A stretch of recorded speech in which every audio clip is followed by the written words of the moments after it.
প্রিয় নবী সাল্লাল্লাহু তাআলা আলাইহি ওয়া আলিহি ওয়াসাল্লামের ক্ষমতা। আল্লাহ তাবারাকা ওয়া তাআলা আমাদের প্রিয় নবী সাল্লাল্লাহু তাআলা আলাইহি ওয়া আলিহি ওয়াসাল্লামকে যেভাবে শরীয়তের উপর যেভাবে সম্পূর্ণ 100% ক্ষমতা দিয়েছেন, প্রিয় নবী যে জিনিসকে ইচ্ছা হালাল করতে পারেন, হারাম করতে পারেন, যার জন্য ইচ্ছা কাফারা মাফ করে দিতে পারেন, ঠিক সেভাবেই সৃষ্টির উপরেও আমার প্রিয় নবী সাল্লাল্লাহু আলাইহি ওয়াসাল্লামের অনেক ক্ষমতা রয়েছে।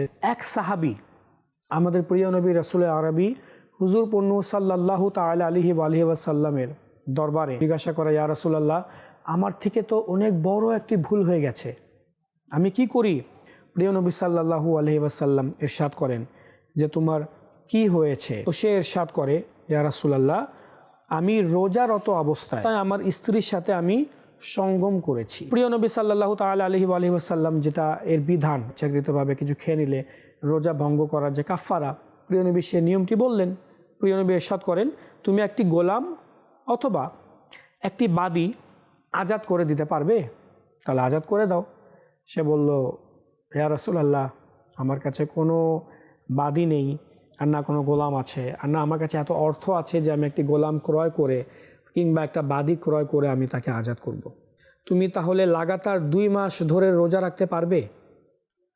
এই কথা শুনেও সে সাহাবী বলল, ইয়া রাসূলুল্লাহ, আমি তো অনেক দুর্বল, লাগাতার 2 মাস রোজা রাখার ক্ষমতা তো আমার নেই। প্রিয় নবী সাল্লাল্লাহু তাআলা আলাইহি ওয়া আলিহি ওয়াসাল্লাম ইরশাদ করেন, তুমি কি 7 জন মিসকিনদেরকে আহার করাতে পারবে?